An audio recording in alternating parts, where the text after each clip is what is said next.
And you're very welcome along to another edition of Tipp Cast with myself, Shane Brophy of the Nina Guardian, joined by Paul Carroll up at Tip FM Sport and Noel Dunnan, local Tipperary scribe for many a year.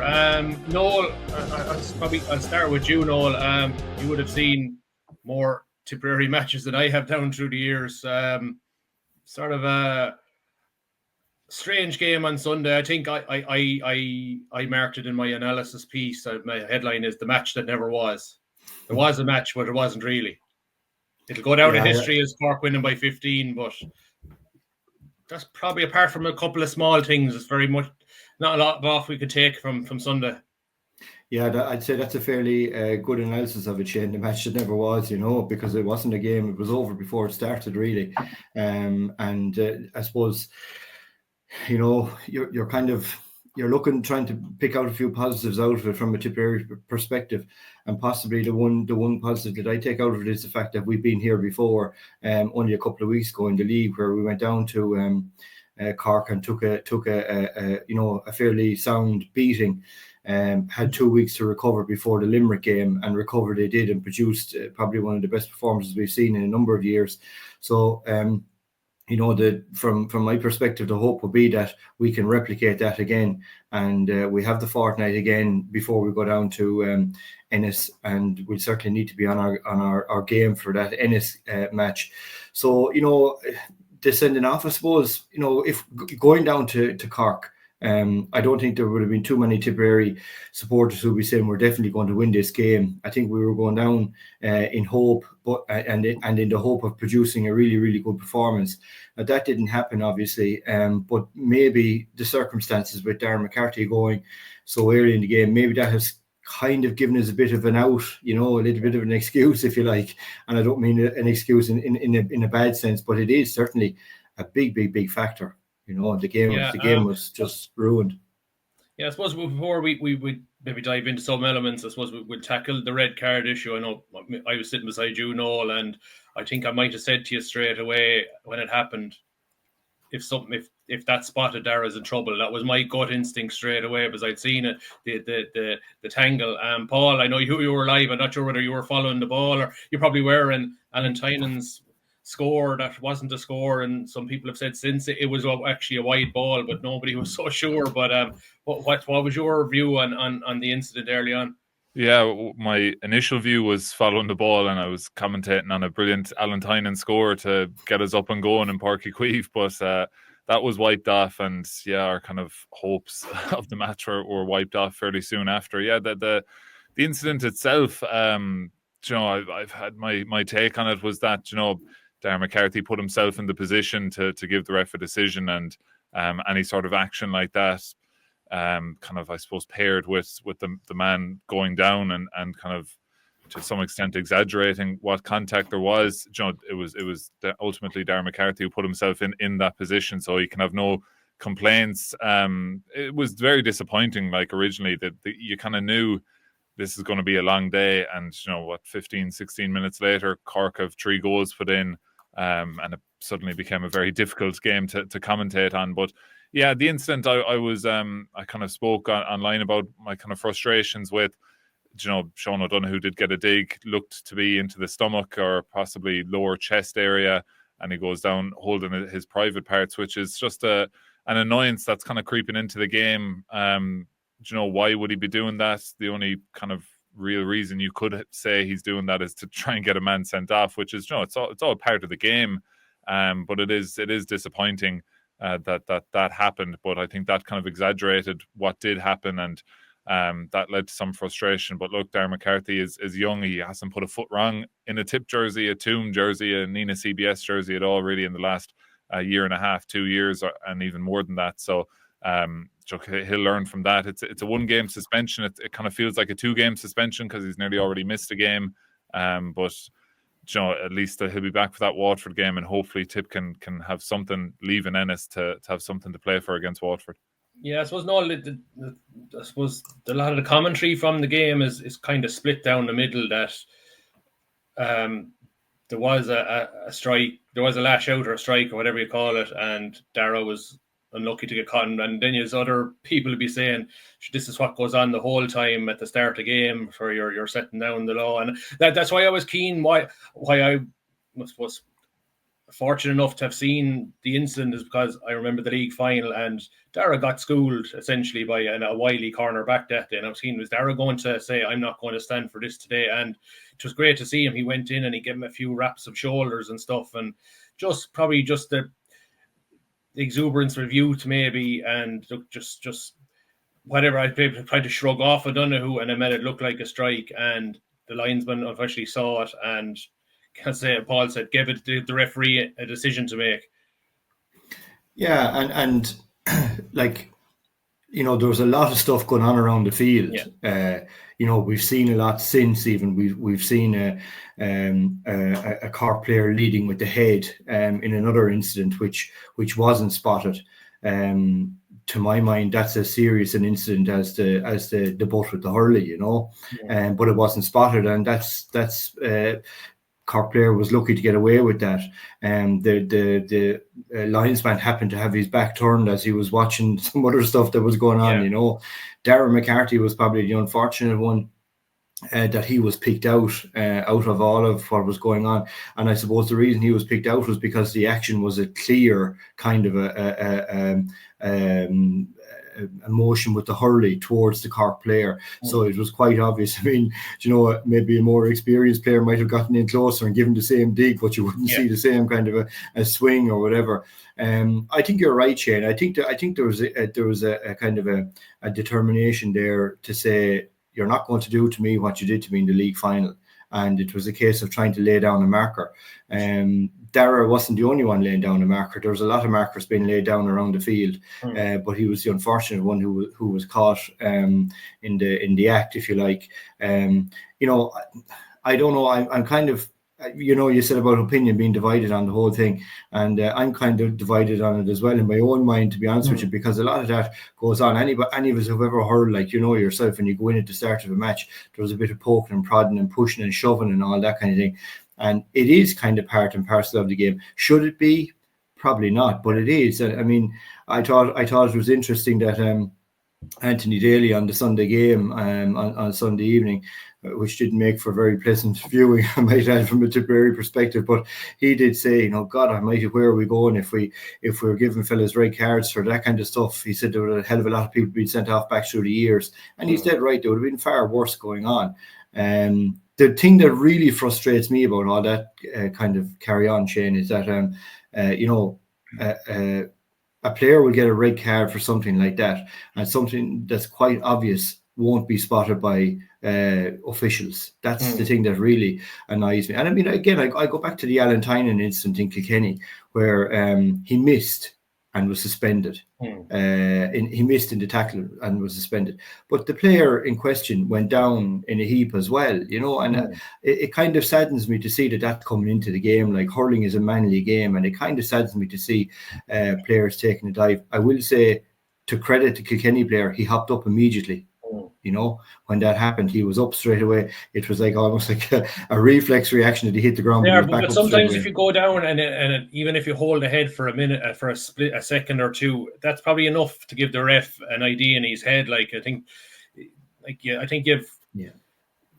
players have got to help, and I don't think Sean O'Donoghue helped. Like, if he got stuck in the ribs, he got stuck in the ribs, fine, but not the privates. And I there's no doubt that there's definitely, you can't accuse Cork of being soft anymore, and it's not just this incident or the Declan Dalton one. Like, we had a cracking view up in the upper deck of, like, they're one of the most cynical teams out there off the ball now. Like, Sam O'Farrell got booked, Tangden with Seamus Harnedy. Why? Because O'Farrell was trying to make a run to offer himself for a puck out, and he was blocked. The amount of blocking that went on all day by, like, Cork they're not soft anymore. They're very, very streetwise, Paul. Yeah, I had a great view of that incident with Sam O'Farrell and Seamus Harnedy. It was a tip puck out, and like that, Sam was just trying to run up the field, and Harnedy grabbed him two hands by the jersey around the chest and just wouldn't let him go. And that ended up in the two lads swinging around and ending up on the ground on top of each other. But I didn't know Sam actually got booked for that, but yeah, both of them were. Yeah, Yeah, it's always the lad that's. They always get booked, the two of the pair, even though because the I was giving the linesman credit on the radio. I was saying, the linesman had a clear view of all that, and he's obviously just said to give Harnedy the yellow card. But yeah, and just on the Brian O'Mara and Declan Dalton thing as well, like, you know, again, like, there wasn't an awful lot in that at all, but I think there should be credit given to Brian O'Mara. He could have easily thrown himself to the ground making a meal of it and got the attention of the officials, and what happens from there we don't know. But he didn't. He just stood up instead, pushing Declan Dalton, because I don't know, that's what happens at the start of games. Lads shoulder each other and push each other, and then the ball throws in and the game is on. But the Cork are very much, they're streetwise now at this stage. I think they're a team on the run a couple of years together, but you can see just how comfortable they are playing together. They've a style they're used to. They know the runs each other are going to make. You saw it from the puck outs they were taking. They were going short back to the goalie. He was working it out to Owen Downey, maybe on the left-hand side, and up the field they go, and invariably they'd hit a lovely ball into the forward line, making Tip's defence job very difficult when ball is going into green grass in front of the likes of Brian Hayes or Patrick Horgan and Alan Connolly as well. So they're definitely not a soft team anymore, that's for sure. And as we all kind of know, they'll take serious beating this year. Just the pace they have is when you're kind of there, when you see it in person, like for the Tim O'Mahony goal, like he just took off down through the middle, and Brian Hayes played this perfect pass inside to him, and it was the minute he got the ball, it was danger, and he was probably maybe 35 yards out from goal when he got it. And similarly, they're kind of ruthless. That Patrick Horgan goal, he easily could have popped that over for a point, got in, goal. And similarly, there's always danger. Like the Alan Connolly goal, the ball was out on the sideline and the Tipperary kind of 45, and Tip had two defenders there. But the minute it broke in behind, you kind of knew we're in big trouble here, because it was Darragh Fitzgibbon running through, and he played it across to Alan Connolly and finished it. So they are like that. I think people are maybe overly harsh to Cork since the game, kind of saying that, a better team might put Tip away by 25 points or 30 points. But I think if you're kind of there, and the atmosphere was really strange in Páirc Uí Chaoimh, it was kind of like, the air was let out of the balloon when that red card went. The atmosphere kind of went. People wanted to see a bit of action, and after those 3 goals, it kind of just felt like maybe a damage limitation from Tip to a certain extent, especially when those goals didn't go in at the other end.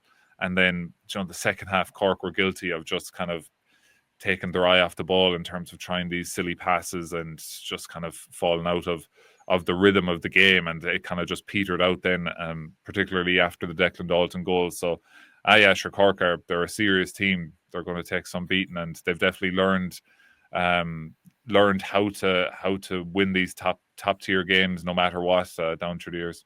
Yeah, I suppose, Noel, I suppose the one thing we were looking forward to coming into the game was how Tip would have learned from the league final in terms of particularly puck outs. So we struggled both in our own and theirs, and I suppose once we went down to 14 men, that sort of that element was sort of gone out of play, because Cork had an extra man that could work it out.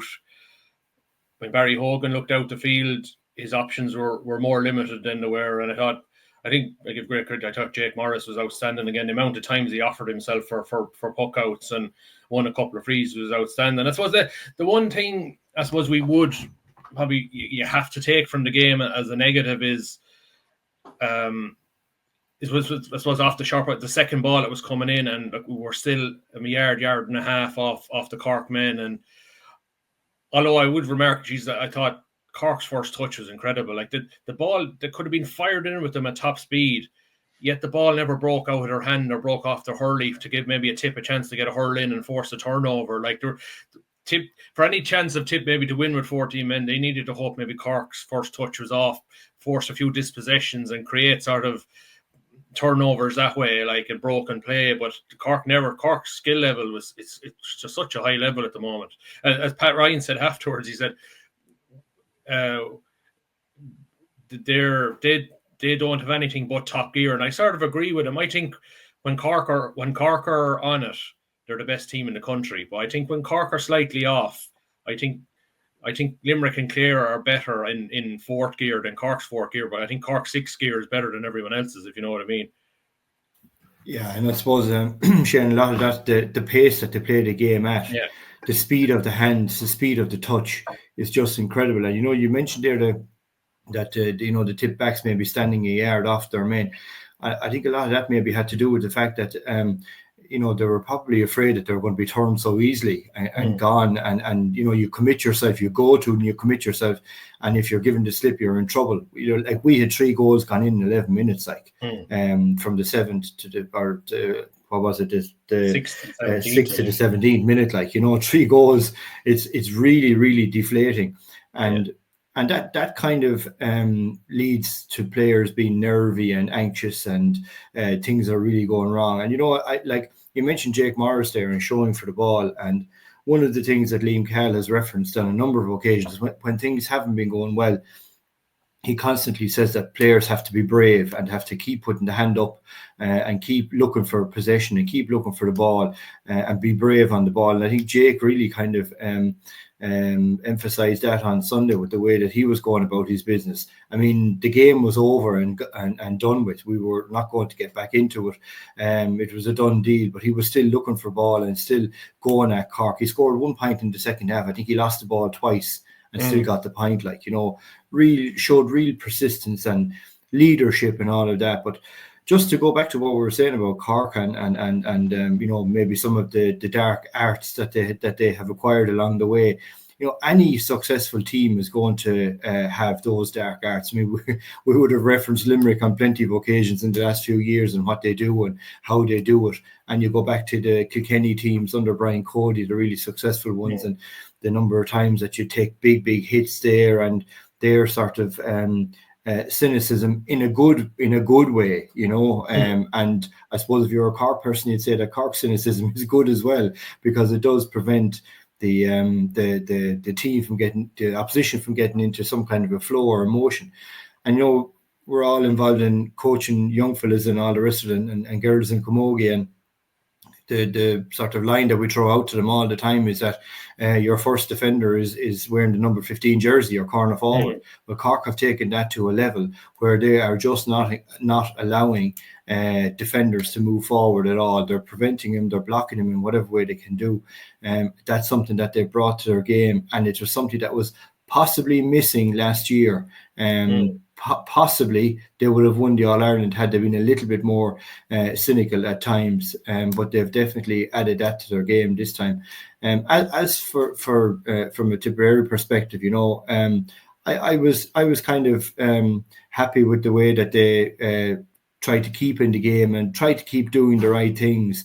But I was saying, it's easy in a situation like that for lads to lose the head, and so maybe you get finish with 13 or even 12 men, lads start getting frustrated and doing silly things. But I think that was one encouraging thing for me, that the spirit was still strong enough not for maybe lads to lose the head out there. Yeah, and I wonder, I think, Shane, we probably both agreed with this on Sunday. I think we were a different Tipperary in the second half in terms of structure.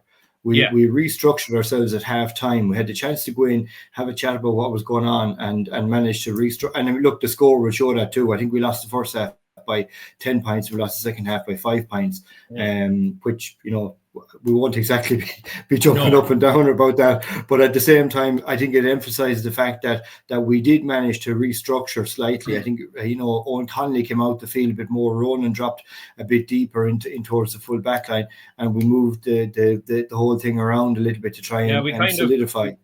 We kind of pushed up on their puck out, and we sort of tried to set a trap to, okay, if we go along and we'll try and, if we can get the breaks, go from there. But we didn't even win the breaks. Like that was the thing. It was risk and reward. I think a good few times Collins went long and we won the high ball. But when it went around the Cork, I got a point out of it. So look, it was worth trying. But we had no other choice really, because the short puck out. Cork were working it up the field easy enough for scores anyway. Yeah, and I think we've all said like that it was a bit of a non-game, and that the game was over before it started. But I would suggest that Tipperary will have learned more from that game than Cork will.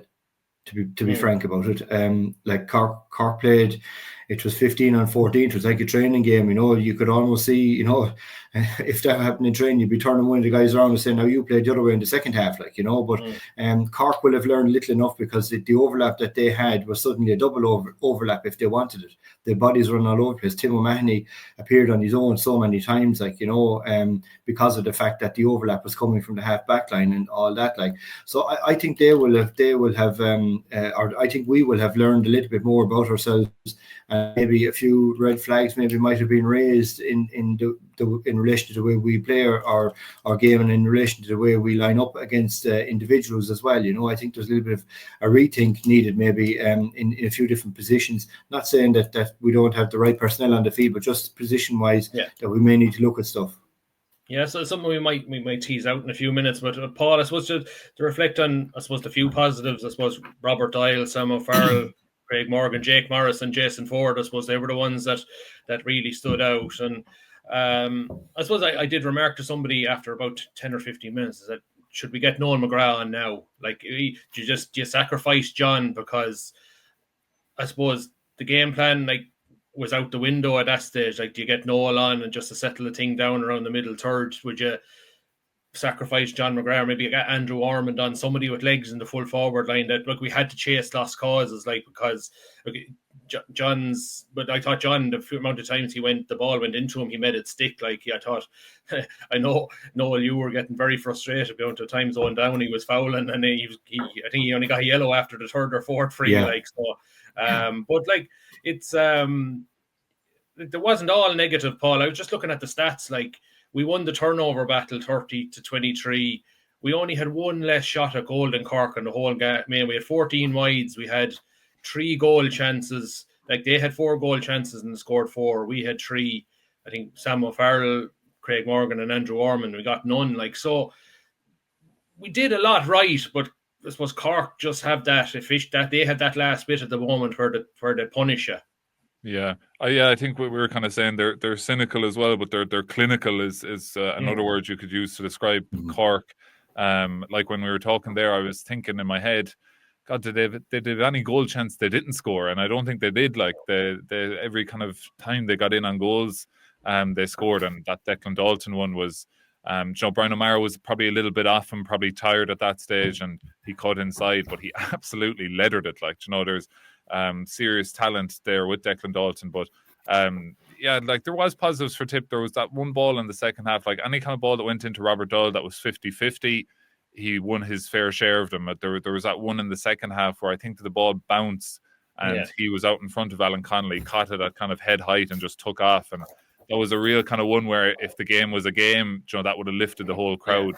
But Noel McGrath, Ken Hogan was on commentary with myself, and he was kind of saying the same as the game was playing out, that they probably need to bring on Noel McGrath here to just kind of settle things in around the middle of the field. And you saw when he did come on, the minute he came on, that ball just found its way to his hand. It was I'd say the first time a Cork fella mishit the ball all day, and it went straight to Noel McGrath. And he had that touch that was down below us, let's say on the near side, where he caught it at kind of hip level. And he's just his handling, and I think he probably, I'd say he should be starting against Clare, because he's just. Yeah, I think there's a serious. I think it's a knockout game. I think. Yeah. I agree with you, Paul, because I think you have to have Noel on the field for as much of the game as possible. Either you start him, and get maybe 55, 60. Look, he could go the whole way. I wouldn't know. I think his play style probably. Or if you don't start him, you tell it he's coming on at half time, regardless of how the game is going. It might throw a curveball at Clare thing, and they're coming out with the second half and they see Noel McGrath coming on, and they probably haven't planned for it maybe at their half time team talk. So, that'll be. It's going to be some interesting ones, Noel. I suppose. Yeah, you mentioned in terms of looking forward, and Noel will be one, and I definitely think Ronan Maher out to left wing back, I think has to be a serious consideration now, because the teams are not playing to his strengths. So you put him somewhere where he could use his power and his physicality. And I think on putting him under a puck out, like on the wing, like remember when Pádraig had his difficulties at centre back, and then I think when Mick Ryan came in, he put him out onto the wing where he became an all-time great. So I would have thought maybe it's something that they could think about with Rowan and put him out into the wing and either put maybe Brian McGrath or Brian O'Mara in the centre. Yeah, or talking to a few people since Sunday as well, and a few would have been suggesting that maybe a direct swap with Owen Connolly, who loves to drive forward. That Owen Connolly might be centre and Ronan back in at full, where he's also very, very comfortable. I think the way we're playing our game, can we afford to actually play Ronan as a sweeper type of thing? Because he is a very, very good marker as well, and we probably need a marker. Like when you look at the Clare forward line, you've got some big men there who are able to catch ball and bring it down. And if we're losing out on that primary possession all the time in Ennis, it'll be a big blow to us. But I think the great thing about it, Shane, is that with the way the modern game is played, a player can almost end up anywhere on the back line once they're playing in the backs. So they're quite comfortable in a lot of positions. I possibly think maybe the only position that I wouldn't see Ronan playing is probably cornerback. Yeah. So I think that they will be quite comfortable there. Michael Breen the same way can play fullback and play halfback. Probably even centre back if we need him. We have the options there. I think it's just about getting the matchups right against Clare and getting the positions right against Clare. Ennis will be a much tighter pitch. It's a real cauldron down there, so we're going to need men to stand up. And maybe Noel, as you say, is one of the ones to come in. We obviously have a position to fill because Darren McCarthy is out. And there'll be a little bit of shuffling to be done. I'm not sure whether Joe Caesar will be back from that injury. I'm not sure. It will have been 3 weeks from it, which isn't the longest time when you come to an ankle injury like that. It doesn't give you all that much time to recover. But I think we have options, Garrod O'Connor came on the last day against Cork and didn't feature against Limerick. Conor Stakelum didn't come on the last day against Cork and did come on against Limerick and played a part. So I think, there could well be a couple of ones that we mightn't expect. And I wouldn't go too much on the team that's named either, Yeah, no, it's a bit of X factor, don't you? Like someone like a Shawnee Kennelly or even a Dylan Walsh, someone with just an eye for goal that you have in the back pocket that if you need it, you can just kind of spring them on because, this, as you said, this is a knockout game now.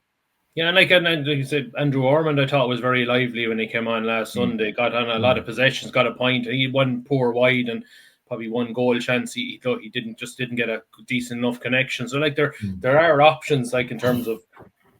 Willie Connor's done well when he came on too, yeah.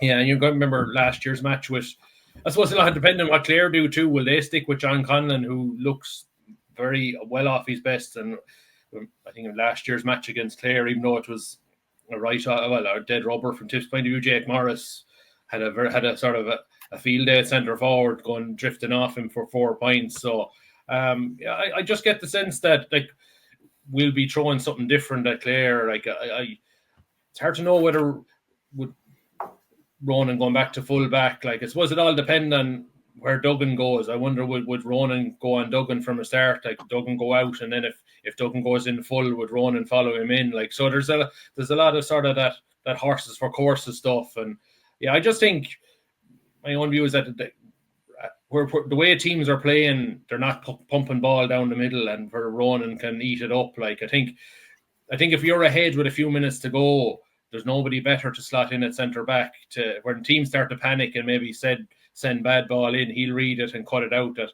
maybe going out to the wing, he would give you a sharp puck out option because he's so good on the ball and he delivers a haymaker and he's good for long range points. Well, he can be. I know he could just frustrate sometimes with the amount of wides he hits, but he's a fair slap of a ball as well. So I don't know. We're a week out from Ennis, it's virtually knockout too. I was just looking through the permutations of a draw would keep both of them in it. I think a loss is technically not a killer, but it probably would be a killer Noel for Tip because of our score difference weakness, like minus 15, where if there is a 3-way tie after that, we're in bother. Like, so it's really, we can't afford to lose, really. Like, we can't afford to lose, Shane. I think, you lose 2 matches in the round robin, and you shouldn't really be going forward, to be frank about it. At least we didn't win. If we don't win 3 of the round robin, you don't deserve to go forward. Like, I think we have a decent record in Ennis in recent times. We're the only team that has won both games in round robin down there. Yeah, like, we don't really fear going down there at this stage. Like, we know it's going to be cauldron, and we know what to expect down there. Like, and Clare doubt themselves too. Like, there's pressure on Clare too. They're doubting themselves. Like, it's not they're and like, no they've only better. One good half and 4, like, at this stage in the championship, and that was. Yeah. You just wonder, backs against the wall, is that fire there? I'm sure we'll probably get some of it now on Saturday week, but it's always the thing after winning an All-Ireland. You don't really know if the hunger is there until maybe like they went to the well against Cork, and it was there. But can you go back to it a good few times in the championship? I don't know. Yeah, and like, no better supporters to get onto their team if things aren't going well, and they can be very, very critical, no more than our own, I suppose, to be fair about it. But yeah, I mean, winning All Irelands, they're not won easily, and there's an enormous effort goes into this. It's not like before, maybe, where you play 3 or 4 matches and you end up as All Ireland champions if you win them all. Nowadays, even just to get through the round robin is huge. And I think one of the things that is not really being spoken about all that much is that the fact that the matches are coming so fast, recovery time is non-existent practically, I was talking to one of the Tip players after the game. I won't say who it was, but he was on Monday now, very, very, very sore on Monday, and describing the kind of soreness to me that suggested that this is going to take more than a week to get over. Thankfully, we have the fortnight, but other teams don't have that luxury. And lads, when you're getting hit by elite athletes going at pace and all of the twisting and turning and belting and banging that goes with it, and the amount of time you spend on your feet and moving and all that kind of thing, it does take it out of the body. And you first of all have to get that soreness out of your body. Then you've got to refresh the legs and the body, and then you've got to get ready to go again. And I'd suggest that a week is just not enough to do that. Like, Aidan O'Brien wouldn't run his top horses 1 week after another in big races, and we're expecting our players to play. Now, look, it's the same for every team. I'm not making an excuse from Tipperary, but I suppose that's probably the unfairness of the Munster Championship, not because it's so dog-eat-dog, is that compared to Leinster, every team has the same schedule, whereas Munster teams will get 2 weeks off, and some teams will get one. Like, you look at Tipperary schedule, our 4 matches are 2 games back to back, whereas Clare get a 2-week break before they play Tip, and after that they get a 2-week break before their last game. Whereas like, every year is different. Some years, like, I think this year is the one where Tip gets screwed but just because the rotational schedule is that, like, you have a fair chance that when we play Clare, we have only a week to recover to play Waterford, who will have had 2 weeks to recover after playing Limerick. So, and like, you think that from that point of view, the Clare game is the must-win one, Paul, in terms of that's the one we'll be fresh for. Yeah, it's probably the way the Limerick game was as well, that you had a 2-week build-up to that you could maybe attack that more than the Cork one as well. But it's kind of funny, like, there's the way it's scheduled, like the league, some of Tip's league games, they were playing every 2 weeks. And then when it comes to championship, it's week in, week out. Like, I'm sure if you ask Liam Call or anyone that they'd rather flip that you wouldn't mind playing league week in, week out, because you're rotating the team anyway and you're trying different things out. But when it comes to championship, 2 weeks is perfect. Like, 3 weeks is probably too much. Like, Cork now have to go away and entertain themselves for 3 weeks before their next game. Whereas 2 weeks is kind of gives you the time to recover, time to look ahead to the next game and go for that. But it must be extremely hard going on the players to go week in, week out. But yeah, this 2-week break now is really important. I'd imagine, Liam Cal probably straight after the match, and probably got that vibe off him in the press conference as well, that they were going to focus on the positives here, that this game was gone and that there was still lots to like. And there was a difference maybe Sunday from last year in terms of you didn't see any kind of giving up at any stage. It was just Tip were outmatched and they were outnumbered and outgunned by Cork, but they were still in the fight as much as they could throughout the game. So, but it's a fair play to the Tip supporters. Like in the second half, the chant went up a few times, and we got back to 9 points. And it's sort of, I'd say they knew themselves we weren't going to win it, but the supporters stayed with them. They said, like, it was easy just to mumble along there and let the game peter out, but they played their part too, and give them great credit. Like, yeah, they were trying to. They were just looking for something to roar on. Yeah, they're keeping the lads going. Like, it would have been easy just to throw up the white flag. Like, and Liam Cal has mentioned on a number of occasions that feeds down from the stands, and I'm sure the Tip players kind of maybe felt that on the field as well.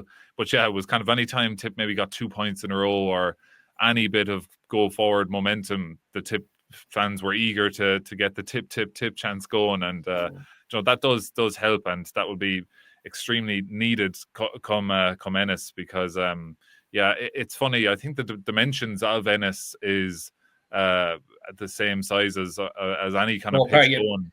It's a big field, but it plays tight. Just because the optical illusion of the terrace. The crowd is so close, and the crowd is so low as well. You're never high up looking down on the whole thing. You're kind of there amongst it yourself, and you're very, like, when you're commentating on games there, the field is so close, you can nearly go down and catch the ball yourself from the puck outs. Anthony Daly says the width of the pitch depends on who you're playing. Like, so, but there'll be determination made of where the white line is going to be sometime next week. So. But I think Tip probably match up. The Tip backs probably match up better with Clare than I don't think anyone matches up good against Cork, because they've big, strong, fast lads. But the kind of physical profile of a lot of the Clare players probably matches better with Tip than it would with Cork in terms of Peter Duggan is a mountain of a man. I don't think anyone's going to match up with him. But if he was in the full forward line, Michael Breen might be one to match up with him, because he's big physical fella himself. Likes that David Reedy is a different profile altogether, but that's someone Robert Doyle might suit. And it probably matches up a little bit better. But Clare, I think, are going to be, or maybe Shane O'Donnell, because I think it's this game was the rumored earliest possible time he could be back. So you could be sure. If I was Liam Cal, and they might be full on preparing that Shane O'Donnell, Tony Kelly, Diarmuid Ryan, Conor Cleary, they're all going to be starting no matter what state they're in. Yeah, absolutely. I'm sure they will. I suppose just in terms of moving down to the 20s, I suppose there's no doubt when Darren McCarthy plays again in the Munster Under-20 final, he will be very fresh, because he was rested last week for the 20s. Didn't play on Sunday.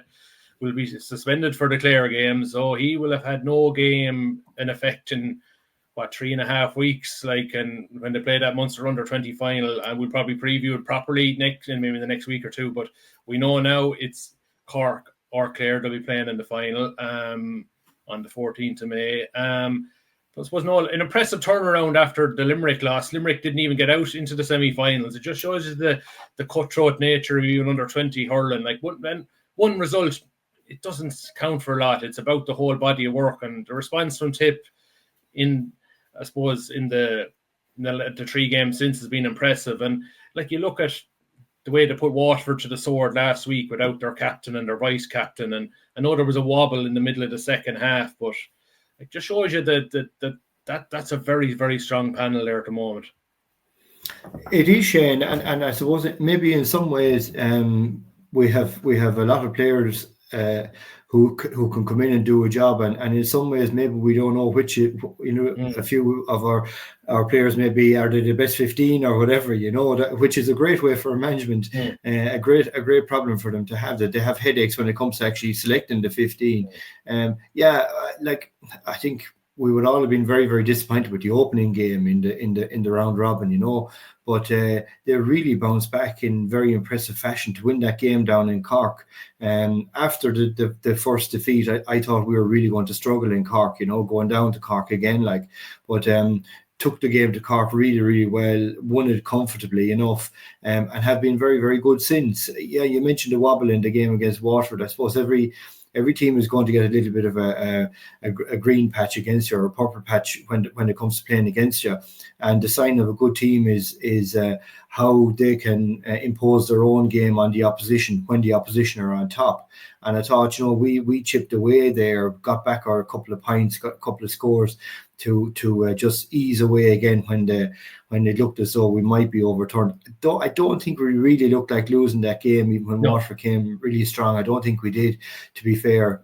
We got scores. We just seemed to find scores far easier to come by in the last few minutes there when we really needed them. So, like, I think, Brendan Cummins and the management team have probably been criticised a fair bit, maybe for the style that Tipperary play and for the approach that they have to the game. But I think they deserve credit as well. Back in the Munster final as well, again, back with an opportunity to defend our title, and they've obviously gotten the players back into a good shape mentally after that defeat, and that takes a little bit of work. And I think we need to give them credit for it. It's been an impressive run after the opening game, and hopefully they can continue that on. It'd be brilliant to put two Munster titles back to back. It really would, Yeah, and I suppose they did have their difficulties, Paul, coming into the championship. Like, they wouldn't have had like the Thurles CBS and going deep, going into All Ireland. Like, they would have had them very fleetingly, a lot of those players, and hard to. You can play all the challenger matches you want, but if you don't have Darren McCarthy and Oisin O'Donoghue and a few more of them, for a lot of them, it's hard to get a balanced team. It's hard to know what your best team is. And I thought against Limerick, the balance was all wrong. But since Jim Ryan has come in and centre back, a good, sternly strong man, I think Adam Ryan at right wing back has been a revelation. Like, wing forward on the minors last year. I think this guy is senior. There's senior all over this guy in terms of he stays the way he's going. Like, we know how he's good Brendan Cummins-esque, isn't he, Shane? Brendan Maher, I should say. Brendan Maher-esque, Yeah, I use a lot of Declan Fanning in him too. Just what he has size, he has everything, young O'Reilly at cornerback is the real deal. And then you look at that full forward line, Darren McCarthy to come back, Oisin O'Donoghue and Paddy McCormack. Like, just, geez, it's salivating to think what could come, Paul. I know every game is different, but like there's some serious potential there. Yeah, and there's a few points in that. Like, I maybe in hindsight you could say that Limerick game could have been a great thing for the team, because this is a team that's won a lot. There's a lot expected of them, and that would feed into young lads' heads that, we've a right good team this year, and we got to the All-Ireland final at minor, so this is going to be not a bit a walk in the park. But they got that kind of shell shock against Limerick, and on the field things were kind of all over the place. Lads didn't really know exactly what they were doing, and it wasn't fluid at all. But I'd imagine since then, that's the stick that Brendan Cummins can use to beat the team for the rest of the year. That, lads, if we get complacent here, we know how bad we can be. We know how good we can be when we're firing, but we know how bad we can be when we're not. So that will probably keep the lads alert for the rest of the year, you'd imagine. But yeah, Adam Ryan there, like, if you were to just land yourself at one of the games and say, okay, one of these players from last year was a minor, I'd say Adam Ryan would be maybe one of the last lads you'd pick, because his physical stature for his age, and yeah, he's been really good. And Waterford brought on that kind of big, massive full forward fella the other day, and Tip took a few minutes to kind of deal with him, but it was Adam Ryan, the young minor from last year, that went in to kind of mark him and done a good job. And yeah, the team is much more settled now, and that full forward line is very potent. Like, Paddy McCormack is in really good form, and then further out the field, I think Conor Martin has kind of gone up to another level and has been really, really impressive. Like, he's a great man to just take off with the ball, and he's a real eye for a score as well. And you look at the two wing forwards, Costigan and English Noel. There's probably better lads on the bench in terms of hurling ability, but Costigan and English have a role. They're the ball winners. They get up and down the field, and they chip in with a few scores, but their primary role is to get on the ball and feed maybe the other 4 lads in the forward line who do the majority of the scoring. Yeah, like a lot of teams are going that way with their wing forwards. Like their wing forwards are maybe not traditional scoring forwards in the sense of before. When we think of wing forwards, we think of maybe the likes of your John Lahys or your Michael Clearys or players like that who'll contribute 3 and 4 points in every game. But the modern game, your wing forward is the guy who'll win ball, as you say, Shane, and can defend as well and prevent the halfbacks from dominating. Even at senior level ourselves, we played Seamus Kendi up there, particularly for that role, to get up and down the pitch and to defend and do whatever has to be done. So the 2 lads are doing that. We've seen quite a bit of Costigan with Thurles CBS and that, and played a really, really good role there for the school team, a pivotal role really for the school team. And English is a really good player as well. I really like the way he goes about his business on the half forward line, and it's not just on the half forward line. He's getting in to support the full line as well.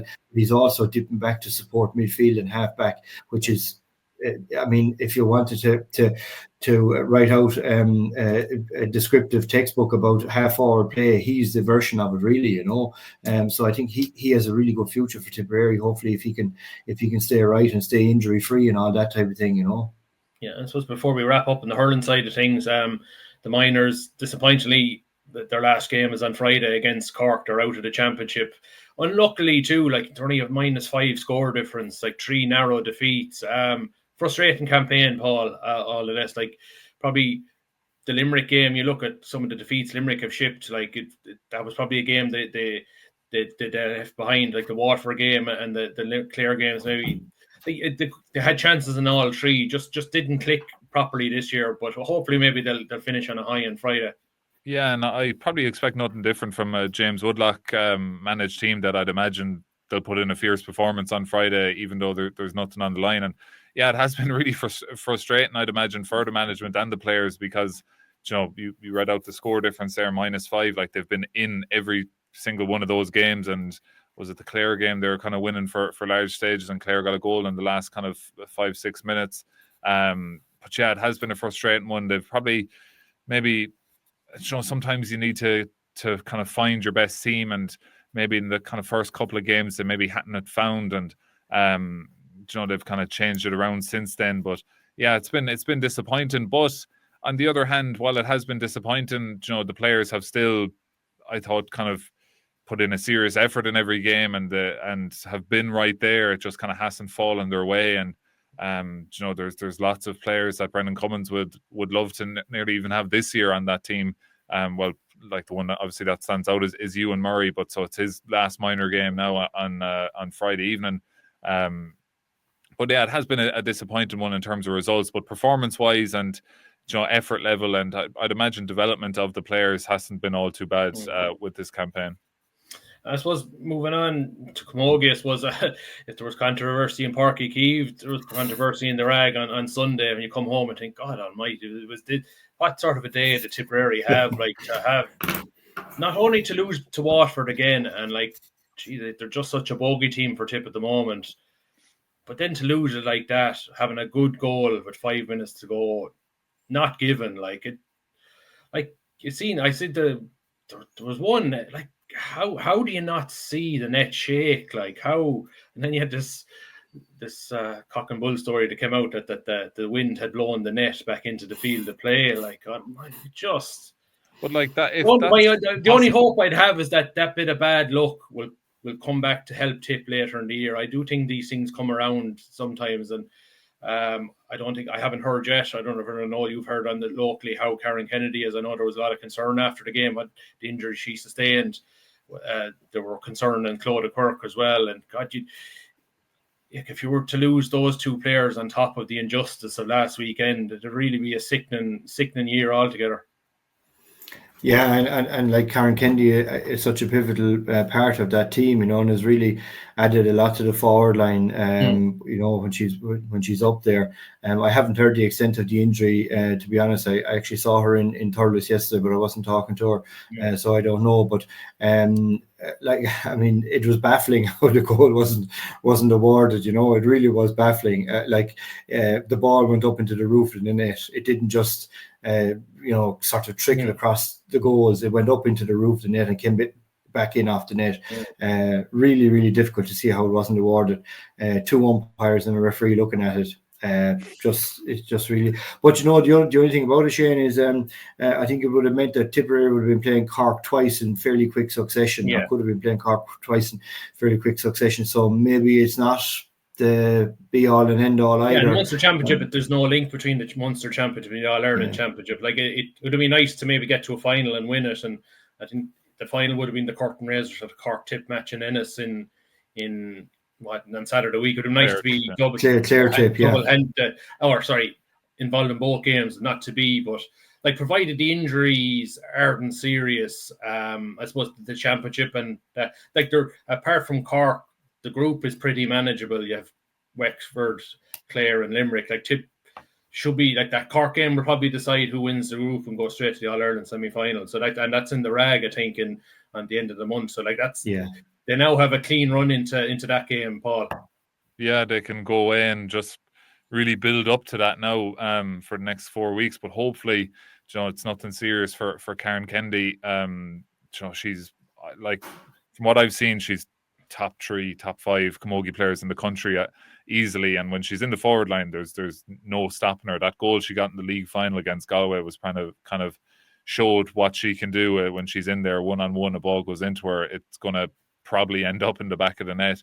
The goal the other day was just hearing, it was Gary Toohey who said that the umpire or whatever had said that the wind was blowing the net in. But if you were to logically work through that, if the wind was blowing the net past the pole, past the crossbar, and the ball hit the net, the net was obviously loose if it was able to blow like that. But then you'd need a net to be tight for the ball to rebound off it like that. So it didn't make any sense at all. It's one of the worst ones I've seen. People talking about goal line technology, all this stuff, but the umpires are right there looking at it. The ref would have seen the ball hit the net. It makes no sense whatsoever. But I was going to say these things happen, but they don't really. I've never seen that. Usually it hits the back stanchion, and it rebounds out really quickly, and maybe you didn't see it. But this was a ball that hit the net. And if you're a Waterford fan, they'll say that's 7 years payback for the ghost goal for the hurling match in Gaelic grounds. So, but I don't think the Tipperary girls would appreciate that they were the ones to lose out on this time. So, I suppose just to move on, just as the Gaelic football, I suppose the Talton Cup draw was made yesterday. Tough group for Tip are going to be a 4th seed anyway, but they've been drawn with 3 Division 3 teams. They'll start out with Sligo away. I think it's in Tipperary on Saturday week, and then home to Kildare the following week, and then 2 weeks' time. 2 weeks after that, I think it's the June bank holiday. They're playing Leitrim in a neutral venue. So I think it's essentially top 3 to qualify for the knockouts, but the worst 3rd place team doesn't make it, and so New York could come into the preliminary quarter final. So you would say that it's all about probably it's going Kildare and Sligo. Kildare ran loud, very close last weekend. Sligo were very, very good against Mayo. So were Leitrim, to their credit. But I think the Leitrim game will be the key one.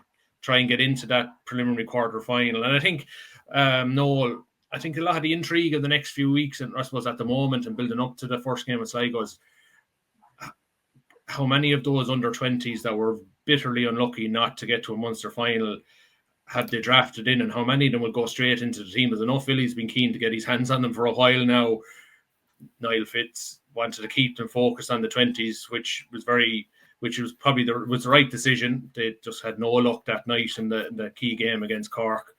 And looking at Cork the other night against Kerry, I would have said Tip would have given Kerry a better game in that Munster final. I think I thought Tip were much the better team in Páirc Uí Chaoimh that night. Just maybe a small bit of cuteness maybe came against them in that last few minutes. But I think there's optimism that maybe Tip could actually, I don't think they'll win the Talton Cup, but if they can get to the primaries, maybe get into a quarter final, I think that would be a good campaign.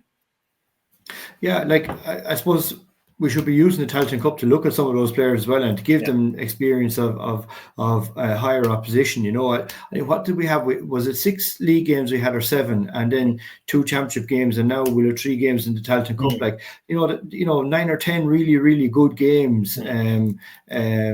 That's giving players a lot of experience, and let's face it, we have a very inexperienced team because of all of the people who stepped away for different reasons, and Philly has brought in quite a lot of young players. And as you say, Shane, I think he'd be mad to get his hands on some of those under 20 lads, let them into the setup, get them into the feeling comfortable in a senior setup, because there is a big difference between being in the senior camp and being in the under 20 camp. Draft them into the team if he deems that they're ready for it, and let's see what they're made of. And I think it's a good place for Tip to be. Right, we're in Division 4. We know we're the last seed in the thing. So every team above us, technically speaking, are supposed to be better than us. But at the same time, I haven't heard of players who won't be available to Tip in the Talton Cup. So it looks as though we have everybody. That hasn't always been the case in the past, where, you know, when we're knocked out, the championship players move away to different parts, to go to America and all that kind of thing. Trump has probably put paid to a lot of that for summer travel. So we could be thankful to him, maybe, for one thing anyway. Yeah, but I think that the Talton Cup is a real opportunity now for Philly and the selectors to look at some of these guys and to give them experience that you know, it's championship like experience, really, you know. Yeah, and like Paul, I'd be of the mindset that if I would assume some of them have been called into their 20s, and if they're showing up better, if they're showing up better in training than maybe the 30 lads that have been there since last November, they deserve to start. I think this is, as Noel said, I think you use these 3 games, and hopefully if you qualify to the knockouts, getting the groundwork done for next year, especially for the younger lads. I thought there was some serious talent to that under 20 team, and they were well structured, well coached. You know, they're going to come in knowing how to play football. So like the group stages at Talton have been difficult for the last 2 years, but like you'd be thinking Sligo away, Clare at home. If you get solid performances and then be ready for that Leitrim game and at the end of the month, like that'll be the key one. Yeah, it certainly feels that way anyway. I think the Tip played Sligo maybe last year, the year before. I think 2 years ago in Turles. And they, or maybe it seems 2 years ago. Yeah, and they won it well to my memory. But no, sorry, last year. Sorry. Yeah, and Leitrim are a Division 3 team, but they're a Division 4 team next year. They lost every game in Division 3, so that really is the game that Tip will be targeting. And Tip will be probably underdog. Well, they definitely will be underdog in 2 games, and probably underdog against Leitrim as well. So that's just where we are. But the injection of those under 20s, it's almost kind of a pity in a way that Leitrim game maybe isn't first, that you could really kind of try have a crack at that and build momentum. But then on the flip side was, if you were to lose that game, then it would be very difficult. But the under 20s, like there's some of them lads that are from my eye are very much ready to go. Like Dai Hogan is probably the most exciting forward in the county outside of Sean O'Connor. In Joe terms Higgins. of just Joe Higgins in midfield has been brilliant. Charlie King. Even like Robbie McGrath was sub goalie at the start of the league before the under 20 championship started, so you'd imagine he'll be back in the match day squads. And even you could see an Owen O'Connell there, having him in training, learning from Jimmy Feehan, because I kind of see them as similar kind of types of players. But if Tip can have their full deck, Cathal Deely, Stephen O'Brien, Luke Boland, everyone back, with the injection of some of those younger players, like they're going to be in a much better place than they were at times throughout the league when they're kind of struggling with injuries. And as you said, it's a very inexperienced team. Like a lot of, I think 6, 7, 8 lads maybe made their Munster Championship debut against Waterford, and you'll have that number making their Talton Cup debut in a couple of weeks' time. So that's just where Tip are. But yeah, I'd agree with what Noel was saying, that this is a brilliant chance to integrate those young lads into the team with a view to next year. But also, as I said, some of them are good enough that they can make an impact this year too.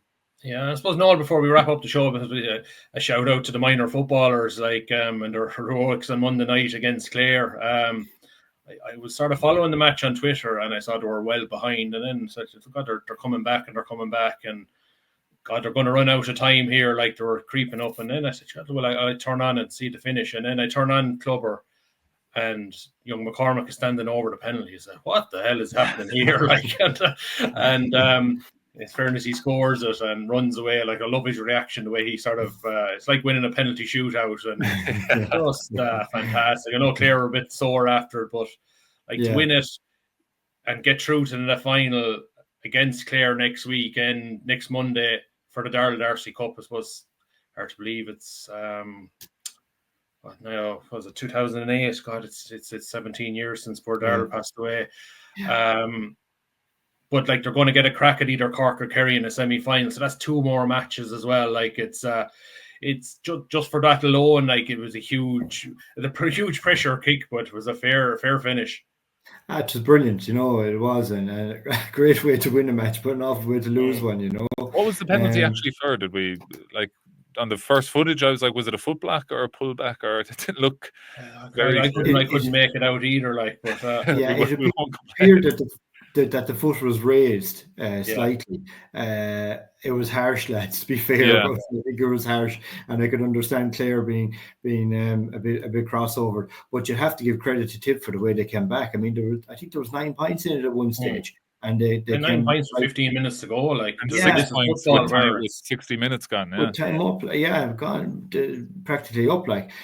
So you'd have to give them great credit for the way they came back. And again, like, much like we're saying with the Talton Cup and with the under-20s, like, these guys are getting really good games, and it's all feeding into building their experience. And it has often happened to us in the past from a football perspective that we get lads into the team at minor level, and they might play a minor. You mightn't see them at under 20, and you definitely won't see them at senior. We can keep that conveyor belt moving. I think that's going to be the key, because like, the day of your dual player is gone. You're not going to have, let's say, the few fellas who might make the hurling team and get knocked out early coming onto your football. Then those days are gone. Like, so we have to focus on what we have at minor, bring them through to under 20, and hopefully onto senior. And the Darrell Darcy competition is an important competition for Tipperary in memory of a fine footballer and a fine guy who donned the blue and gold jersey as well. And I think it would be a great one for Tip to win that, not just because of the boost that it could give the players, but the fact that he was one of our own. Absolutely. It's just, I suppose after last weekend, it's kind of it's when there was so much going on, it's kind of a famine this week. I'm just looking, there's still no venue for that match next Monday evening against Clare, so I would assume probably it'll be either Rathkeil or the Gaelic grounds or somewhere like that. So it'll be an important one to win. Like, to be a nice one to win. I'd say Clare, after they've been stung last week, I'd say they'll be looking to get one back there. And but like, Tip will be guaranteed a match against Kerry or Cork again. So like, that's an extra couple of games they're going to get to play, an extra bit of development, which is great. So, and I suppose another game this weekend will be the Tip ladies football seniors. There are playing Cork on Sunday at 2:00 in Feathertown Park, second round of Munster Championship. Lost by 5 points to Waterford last weekend. So Cork also lost to Kerry. So it's really a kind of a knockout game in terms of winner takes all. Yeah, winner takes all. So hopefully Tip can improve from that. So I think that's about it. We had a lot to wrap up over the last hour or so. We've seen a lot of competitions. So thank Noel Dundon. And I want to thank Paul Carroll of Tipp FM for joining us. We'll have another Tipp cast in the next week or two. And thanks for listening, and bye for now.